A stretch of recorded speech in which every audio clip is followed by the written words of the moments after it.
Hi, this is Shanna Kosek, and I am a student in Franciscan University of Steubenville's Master of Education program. This project is for EDU 541, Society and Schools with Dr. Clint Bourne. I will be presenting on Proposition number 4, Trend 8, which is about how comprehensive school reform involves changes in every aspect of school operations, from school governance to classroom instruction. The field-based activity of focus is number 4. Develop a recruitment plan to attract qualified candidates for positions as teachers and administrators in your school district that meet state and local objectives. Attracting and retaining high-quality teachers is a challenge for many school districts. This is especially true in a time of increased accountability and limited resources. This presentation will provide best practices in the training, hiring, improvement, and retention of high-quality teachers and principals. It will also explain how school leaders can attract quality teachers, provide effective new teacher induction programs, and establish procedures that will assist in retaining the best of the best staff. Low expected earnings in teaching relative to earnings in other professions can deter people from pursuing a teaching license and thereby affect the supply of new teachers. Two content areas among the most susceptible to teacher shortages are math and science, fields in which salaries are relatively higher in occupations outside of teaching. Regions most prone to shortages are large cities and rural areas. According to an article from ASCD titled Understanding and Responding to Teacher Shortages, American public schools are facing a teacher shortage of epic proportions. States respond quickly to developing and implementing new incentive and training programs to attract more teachers to the profession. We know that teachers are the single greatest in-school factor influencing children's academic achievement. In education, we know our people matter. They matter a lot. So why is it that so few schools and districts fail to translate this acknowledgement into a vigorous, systemic, and unapologetic effort to recruit people to our profession? When an organization identifies where its greatest value lies, shouldn't it be relentless in pursuing it? Without more active recruitment, we are also unlikely to see any shifts in the makeup of the teaching force. The failure to actively recruit historically unrepresented populations will only reinforce the status quo, sacrificing the profound benefits that a diverse teaching force could bring to schools. In more urban areas, the cost of living is higher, other job opportunities are available for educated workers, and teaching conditions associated with concentrations of high poverty families can be challenging. Rural areas may find it difficult to attract teachers based on their location and available resources. As referenced in an article by the National Association of Elementary School Principals titled Early Career, Recruiting, Hiring, and Retaining Teachers. Finding the right match between teacher candidates and the needs of your school is crucial. An outstanding teacher whose skills don't match the needs of the school will have a difficult time being successful. As a result, districts and even state departments of education are taking the recruitment process very serious. As evidenced on the Pennsylvania Department of Education's website, several links and pages are utilized to demonstrate their commitment to the importance of recruiting quality teachers to produce high-impact teaching and learning experiences for all children in every Pennsylvania school. Once recruited, qualified teachers must be improved throughout on target, on time, and on task staff development opportunities, and these teachers must be retained for the benefit of the students and the school district they serve.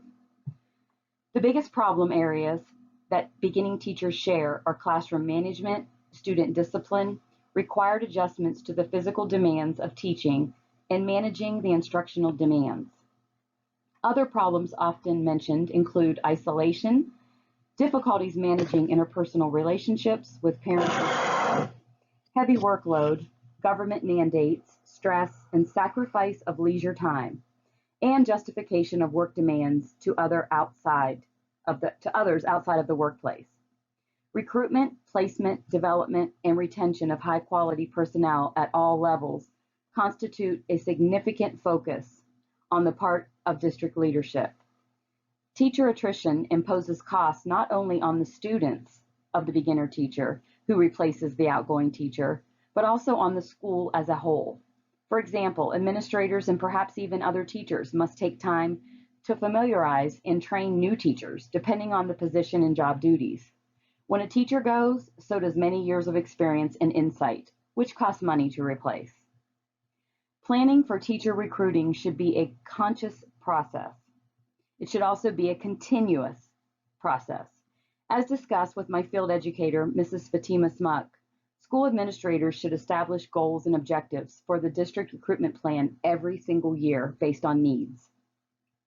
Effective recruiting practices from school districts often begins with having a great reputation. School districts should develop a marketing strategy that highlights the positive elements of the school district, the community, and the surrounding area as a whole. Many districts take the approach of enhancing their public relations efforts through a well-designed website or through community engagement that demonstrates the positive climate and culture of the school and community. Effective web pages should provide a variety of interesting and helpful information to new and potential employees by highlighting student and employee accomplishments, demographics, and personnel information that include an online application process, policies and regulations, important calendars, and critical contacts. Web pages should be colorful, include well-designed graphics, and be easy to access and search. Not to mention, web pages should provide an authentic story of the school's vision for teaching and learning, the vision for students, teachers, and support personnel, the leadership philosophy, and district and community values, expectations, and future plans. Offering detailed data on the district's successes and the quality of life in the area can entice teachers. It is advisable to include as much data as possible, as the information to prospective teachers in regards of their wants and desires can widely vary by age and experience. Having current, reliable information on the website should be a priority of every school district. Administrators and other current employees should attend career fairs at teacher education institutions.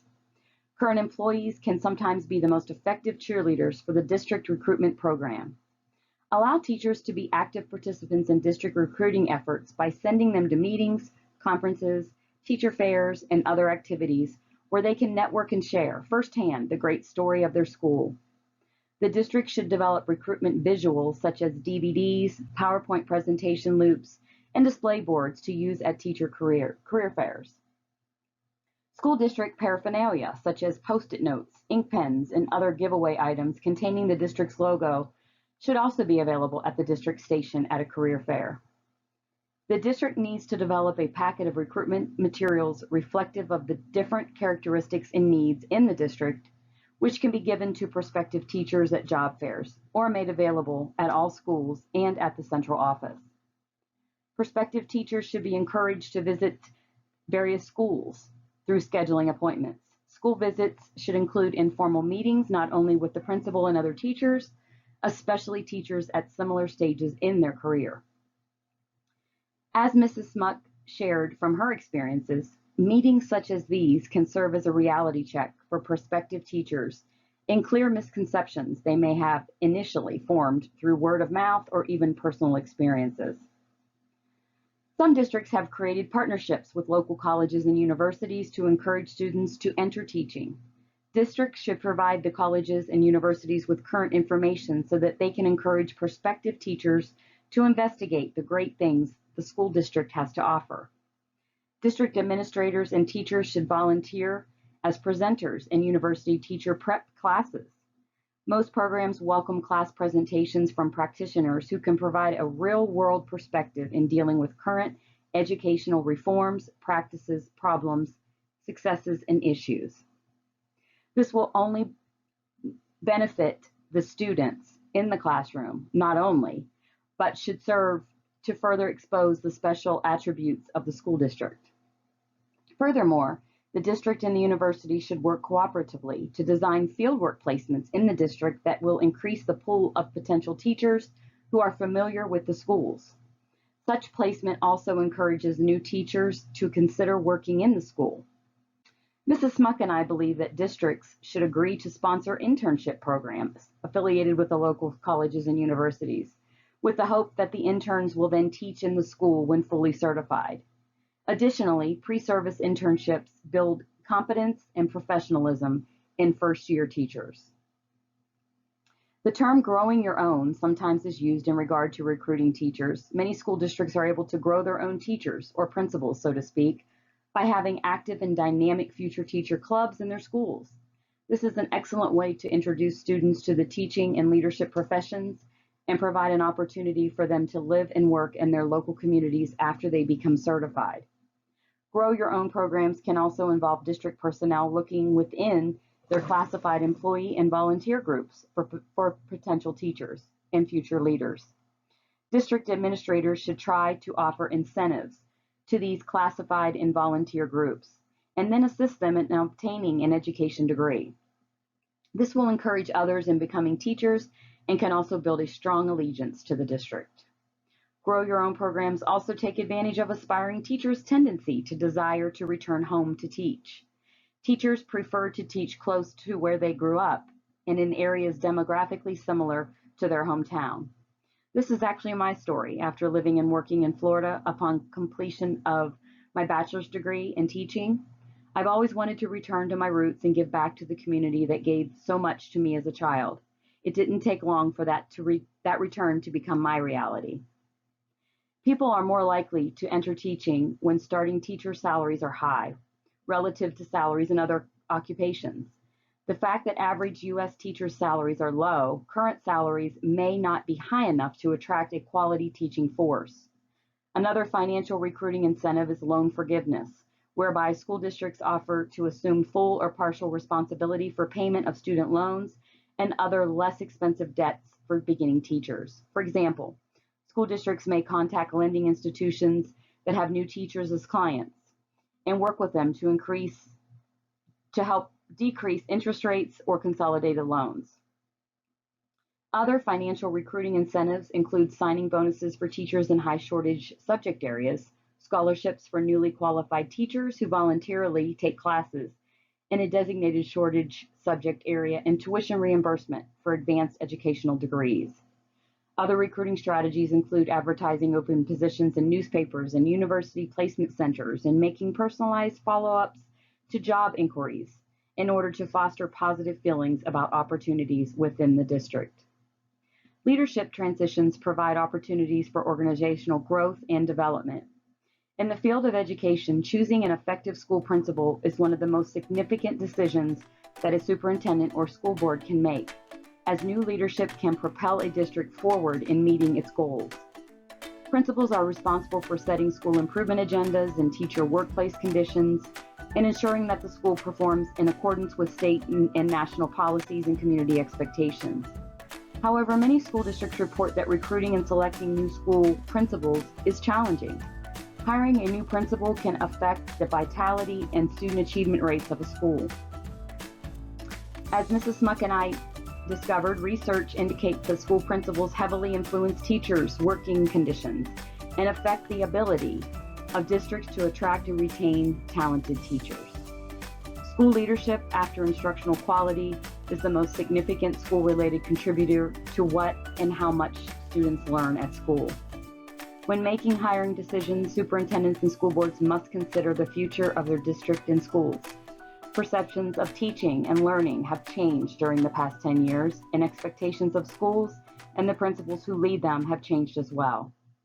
Contemporary school principals' leadership responsibilities not only include the traditional task of efficiently managing students, staff, and grounds, but also deep engagement in instructional and community issues. Contemporary school principals are being asked to build professional learning communities of reflective practitioners who critically consider how schools can improve learning and achievement of all students.